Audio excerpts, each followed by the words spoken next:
Des voyageurs, j'en vois passer beaucoup. Ils vont d'est en ouest ou l'inverse. Certains sont des clients réguliers, d'autres sont des occasionnels. C'est souvent eux qui viennent vers moi, ou moi qui viens vers eux. Les touristes un peu perdus par exemple, quand je les repère avec leur tête levée, je vais les aider. C'est ça mon travail, aller au-devant des attentes des voyageurs. Je suis agent de station à la RATP et ma ligne, c'est la 10. Et on a un métro d'avance. Et oui, on est la première ligne à afficher le picto S3A, qui dit qu'on sait accueillir les personnes avec un handicap mental. Comment ça s'est passé ?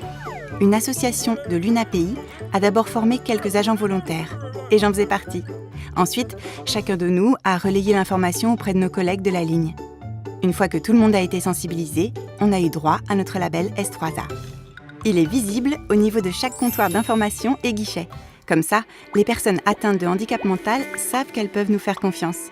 Pour elles, c'est la garantie d'un accueil adapté. Pour moi, c'est une façon de leur dire qu'on est là pour elles.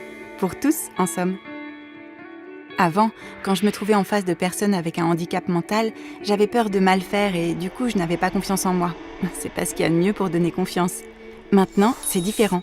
Je suis plus à l'aise pour les aider. Il y a quelque temps, il y a eu une interruption de trafic. Un voyageur a paniqué. Il ne comprenait pas ce qui se passait, il était bousculé et s'est mis à crier au milieu de la foule. Je me suis présentée à lui, mon uniforme l'a rassuré. Il a accepté de me suivre dans un endroit plus calme. J'étais devenue en quelque sorte son référent. Je suis restée avec lui le temps que la situation se débloque. Un autre exemple. La semaine dernière, une jeune fille est venue me voir. Un accès était fermé et elle était désorientée. Sans le logo S3A, elle aurait tourné en rond sans demander d'aide. Là, elle a osé. Moi, j'étais heureuse de l'accompagner jusqu'au quai. Depuis, quand elle me voit, elle me fait un grand sourire.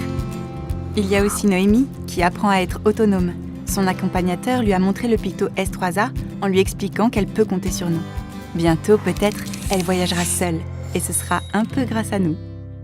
J'en vois passer des voyageurs, des sûrs d'eux et des moins sûrs. Pour tous, je suis là, prête à aider. De quoi me sentir utile. À votre service ? Si le picto dessine un monde plus beau, le métro et le RER l'auront bientôt.